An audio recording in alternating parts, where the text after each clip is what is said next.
Depuis 2021, le projet éducatif de Lyon s'inscrit dans une démarche d'amélioration de l'offre éducative globale, quel que soit le temps. Ainsi, en 2022, avec Gauthier Chapuis, nous avons fait évoluer le marché de la restauration scolaire. En 2023, avec Julie Nublafort, nous avons lancé une nouvelle offre de loisirs d'été, EOP. En 2024, nous travaillons à une évolution du périscolaire du soir. Nous l'avions annoncé, nous le faisons. Notre conviction est qu'il est nécessaire de reconnaître et de valoriser les temps périscolaires au sein de l'école, de revendiquer leur vocation éducative complémentaire du temps scolaire. Il s'agit d'inscrire le périscolaire comme service public de proximité qui touche au bien-être des enfants et à la qualité de vie des familles.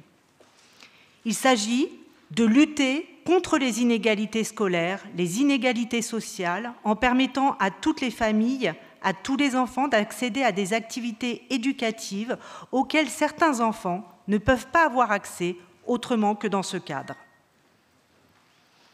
Les constats partagés sur l'organisation actuelle mettent en avant des horaires considérés comme trop rigides, un temps d'accueil morcelé, difficile à investir par les équipes d'animation, un temps assimilé à la garderie et peu fréquenté, notamment sur sa deuxième partie et notamment dans les écoles REP et REP+.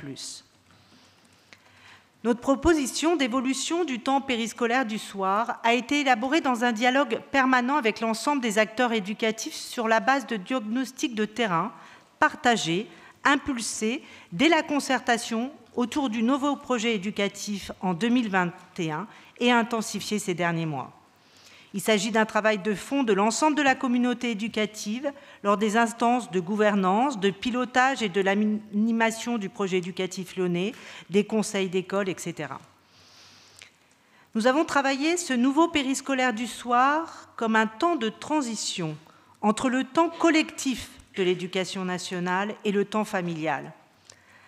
Un temps dans lequel l'enfant trouve son rythme, dans lequel l'enfant n'est plus pressé, dans lequel l'enfant n'est plus en attente, dans lequel il peut choisir, guidé par des professionnels de l'animation, des activités qui répondent à ses envies, à ses besoins.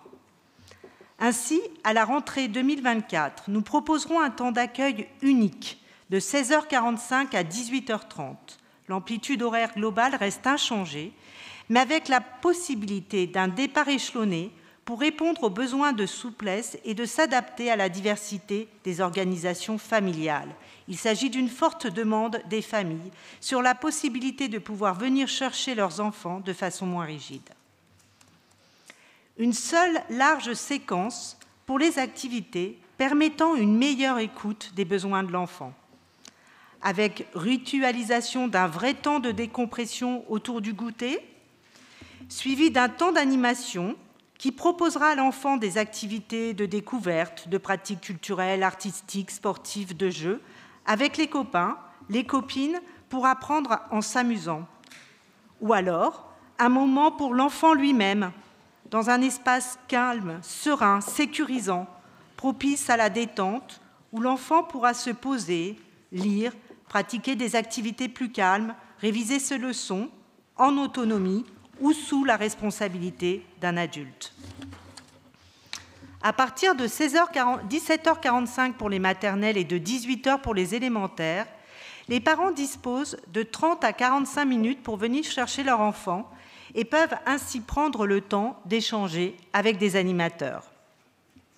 Ce socle commun est destiné à s'enrichir et à s'adapter en fonction des configurations des lieux, selon les projets des équipes d'animation, et en lien étroit avec les enfants et leurs familles.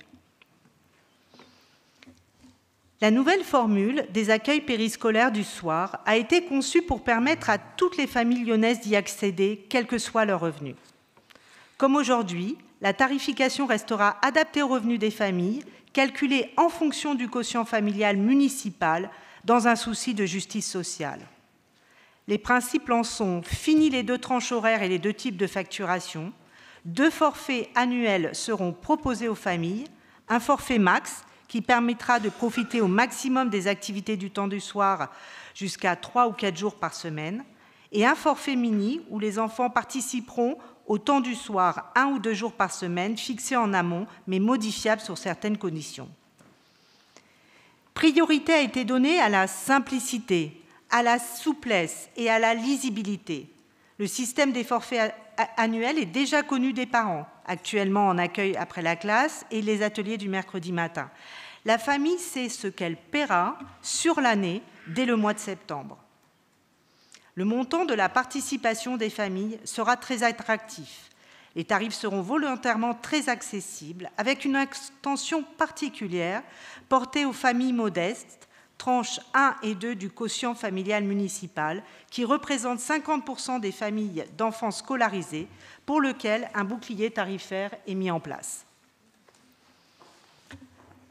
Notre nouvelle formule offrira à plus de 60% des enfants en QF1, QF2, QF3, la possibilité d'accéder à une large séquence d'accueil de loisirs du soir pour un tarif économique entre 1 et 8 € par mois jusqu'à 4 soirs par semaine. La nouvelle tarification, comme j'ai dit, sera progressive pour les différentes tranches de QF et sera plus avantageuse pour toutes les familles inscrites aujourd'hui sur le temps après la classe et le temps de la fin d'après-midi, au moins un soir par semaine. Alors, quels moyens nous donnons-nous? Quels moyens donnons-nous à ce projet pour notamment faire évoluer la qualité?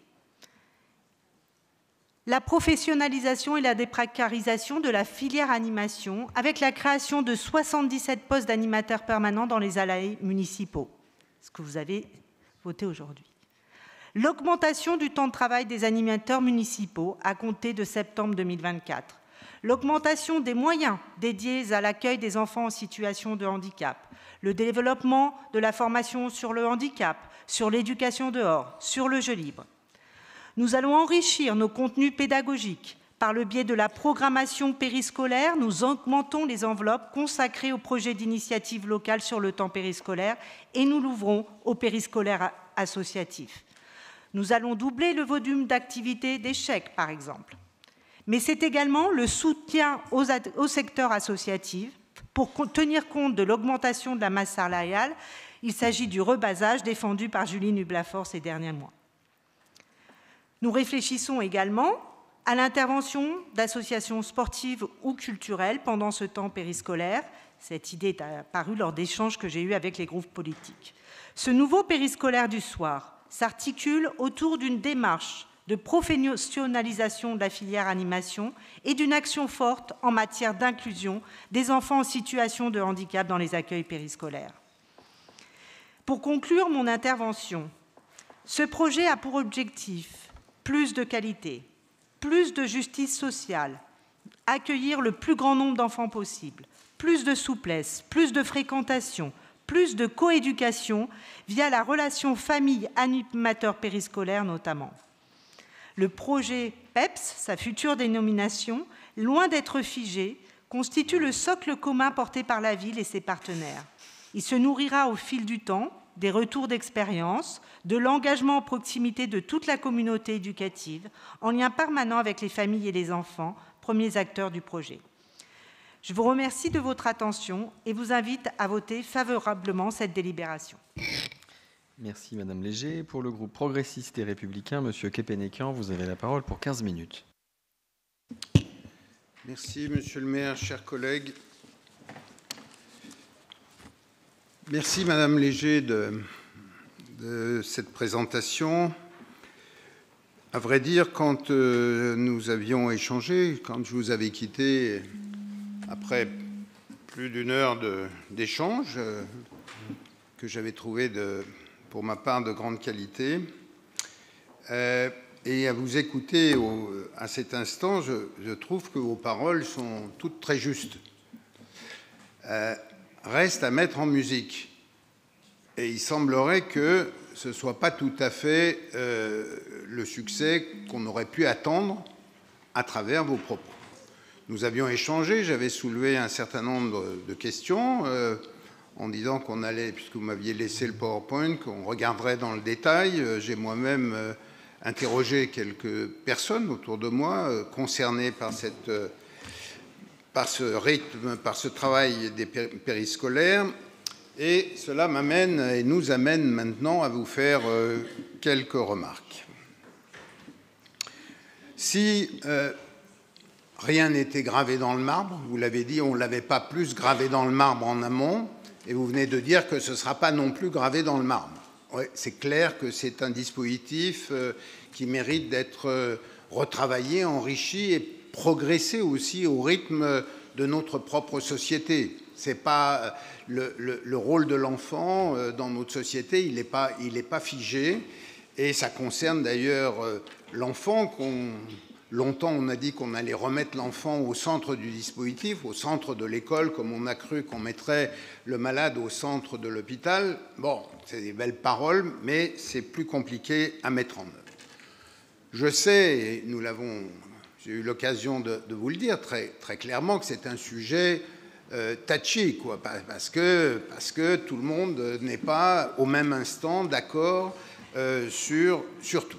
Je trouvais, en tout cas, dans notre temps d'échange, que ce rythme qui était 16h45, 17h30, où les enfants, en 3/4 d'heure, voilà, et puis ils ont plutôt envie de se défouler, donc c'était pas particulièrement organisé, c'était pas non plus le temps de faire des devoirs, donc c'était plutôt un moment de défoulement, et puis les parents venaient les chercher